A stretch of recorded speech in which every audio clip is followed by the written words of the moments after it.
The topic is the election of President Obama, gangs, and ex-offenders. And we have with us Reverend Walker, Mr. Britton, and Mr. Greenlee to talk about this. And of course, Mr. Britton, before we had our second commercial break, we promised that we'd give you an opportunity to make some statements in reference to how people that you know who might be or have been involved in gangs that you've had conversations with, what are their attitudes and their impressions in reference to the election of Mr. Obama?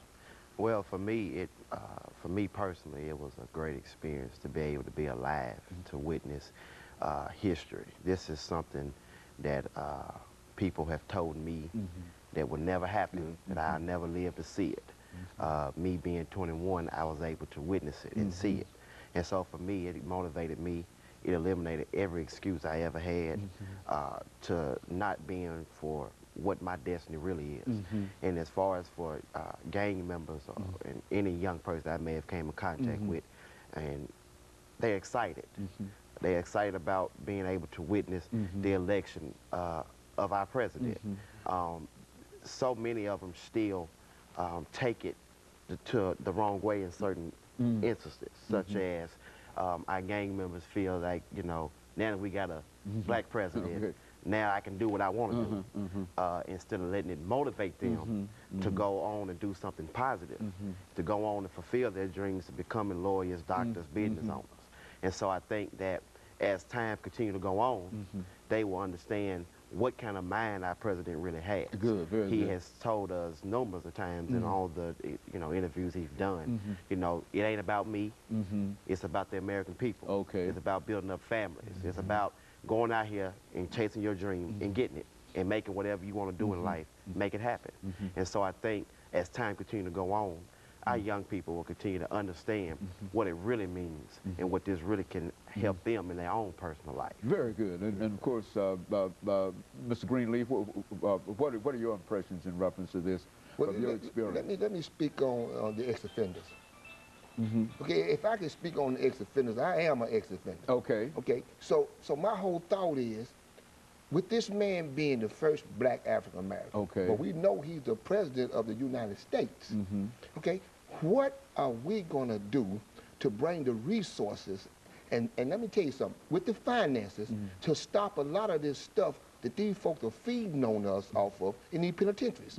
Okay, we need to start the fighting. There are some lawyers and there are some people out there who can take an advantage of what Obama's trying to do, you know, to really help curve this thing of 60% of people locked up all over the United States are black. 60%. You know, and then they're saying 50% of us don't even graduate high school. So, you know, so some of those things that we can begin to work on to help Obama, because Obama has opened it up. So don't get this wrong. You know, Obama has opened this thing up now. This politics and stuff will never be the same. It's gonna be a different ball game from here on. Now, can he do all this work? No. Okay. Should he do it? No. Okay. But shouldn't we use him as a tool and a resource for us to get other things done? Shouldn't we be able to use it? Yes, we should. And for us ex-offenders, we need to find ways of stopping people from making us pay monies and we can't even get a job. See, so how can we get the lawyers out there to begin to fight? If you haven't never killed nobody, never raped nobody, and you caught a small dope charge at 18 years old, and then you are 30 and it's still on your record and stop you from making a living? So these are the things that I'm looking at, you know, as far as Obama. I'm gonna see can other people step up. They got the powers and the resources with Obama. Okay, and let's do some real things. And, you know, if we can bring it down to 30%, we'd be better off than 60. So, and you appear to agree with that, with that assessment in terms of what we go on. Yeah, pretty much so, Dr. Haney. I think that, first of all, I think as Black Americans, we need to understand that President Obama, you know, he's not the savior. You know, he is the president of the United States of America, not the president of Black America. But there are plenty of issues, like Brother Lonnie was talking about, in America, within the black race and then within the black community that really needs to be addressed. And I think what's happening is with the Obama administration is you know, with that, I had alluded to the Second Chance Act, which hit the table in 2005. I think Arlen Specter and some other guys up there, they initiated this process.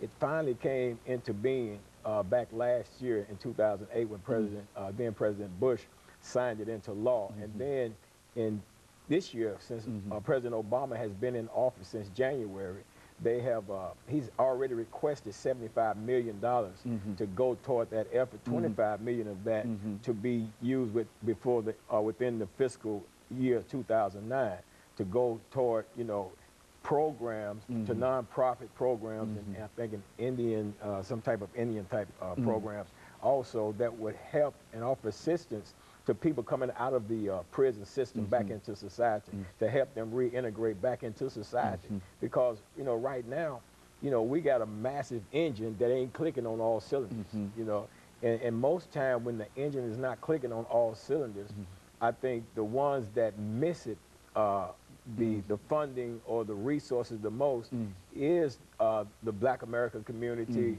the Latino communities, the Hispanic communities, and the like.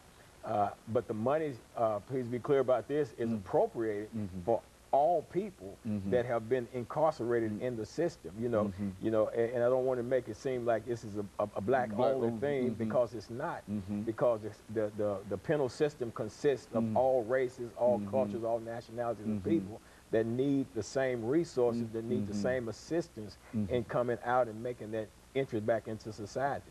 You know, just today, Dr. Haney, I was talking to a friend of mine that, you know, we hustled in the streets together and all of that, and he, you know, got incarcerated some years ago for a murder charge, and he's made parole. He did 23 calendar years, has made parole, and now he's in the system, been looking for a job for 5 months. He needs to get on work release, spend 90 days on work release before he can be released back in society. But where's the resources? That once he gets back, the situation is almost as bad as it was before. Right. Okay. And of course, we're getting ready for our our final commercial break, and then we'll come back and we'll give all of you an opportunity to continue our discussion. But I think that this is essentially what we wanted to hear about what the impact that Mr. Obama's election is having. And as we know that certainly this is not the cure-all, but I think that what Britain has said, as well as Lonnie, that there are no more excuses. As a matter of fact, I think that that's kind of general when you talk to people. Absolutely. And the only thing they say is that no more excuses. And I think that that's true. And of course, we'll be back with you following this short commercial break.